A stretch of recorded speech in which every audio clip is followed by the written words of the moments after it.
नमस्कार, मैं हूं आपके साथ अंकिता। न्यूज रूम 7 में आपका स्वागत है। चलिए रुक करते खबरों की ओर। महाराष्ट्र चुनाव परिणाम में बीजेपी को मिलती बढ़त से पार्टी नेताओं में खासा उत्साह है। पूर्व गृह मंत्री और गोंदिया भंडारा लोकसभा क्लस्टर प्रभारी डॉक्टर नरोत्तम मिश्रा की मीडिया से चर्चा में कहा कि महाराष्ट्र में कांग्रेस और घमंडिया गठबंधन पत्ते की तरह उड़ता नजर आ रहा है।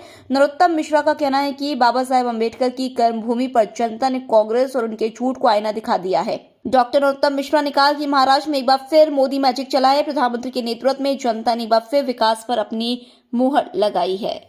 लग रहा है आप लंबे समय आपने महाराष्ट्र विधानसभा चुनाव में आपने सेवाएं दी, वहाँ पे आप चुनाव प्रचार में भी रहे, जो रिजल्ट आ रहा है क्या मानते हैं सर आप? लंबे समय थे और मैं बीच बीच में आपके माध्यम से बताता भी रहा कि मोदी मैजिक चलेगा, मोदी जी का विकास चलेगा। मोदी जी का जो नारा है, एक रहोगे सेफ रहोगे, अपना सेफ ले लिया था और जनता को विश्वास था कि जो बांटने वाले हैं, कभी जातिगत जनगणना के नाम पर, कभी हिंदू और हिंदुत्व के नाम पर, इसको जनता समझ गई। वो संविधान की किताब दिखा दिखा के लोकसभा में जो एक बार भ्रम में जनता को ले आए, ये बाबा साहब की कर्म भूमि है, विदर्भ का इलाका और महाराष्ट्र का इलाका।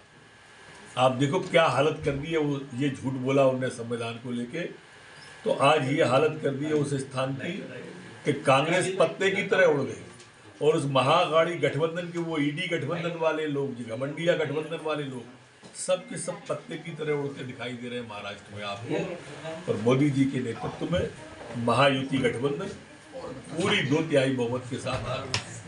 संजय राउत कह रहे हैं कि गड़बड़ हो गई है। ये अब यही कहते मिलेंगे।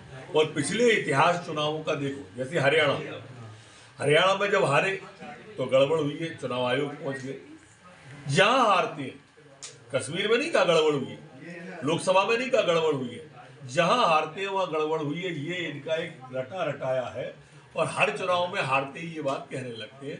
ये चलने वाला है अब 3 दिन तक। ये सब जगह हार रहे हैं। लोकसभा में जहां धोखा दे दिया था, यूपी के उपचुनाव देखिए आप, यूपी में बुरी तरह हार रही है। बड़ा मूछों पे ताव दे रहे थे लोकसभा में, अब देखो 9 सीटों में चुनाव हो रहे हैं, क्या स्थिति है। आप देखिए मध्य प्रदेश का, आप देखिए बिहार का, आप देखिए महाराष्ट्र का, सफाया हो रहा है सबका। सर एक रहोगे सेफ रहोगे और कटोगे तो बटोगे वाला जो नारा रहा था, वो क्या इस चुनाव में क्या एक गेम साबित हुआ है सर? क्या गेम चेंजर साबित हुआ सर? क्या मानते हैं आप? भाई देखो, बांटने वाले जो नारे लगाए लोगों ने जाति जनगणना के नाम पे, हिंदुत्व के नाम पे, वो जनता समझ गई।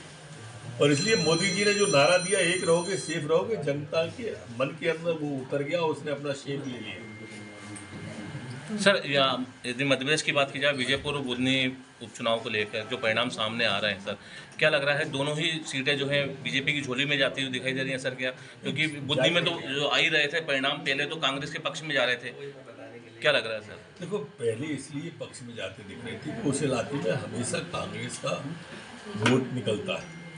अब सफा हो गया, कोई दिक्कत ही नहीं है, दोनों सीटें बीजेपी जीते। ठीक है सर। फिलहाल इस बुलेटिन में इतना ही। आप बने रहिए न्यूज रूम 7 के साथ। नमस्कार।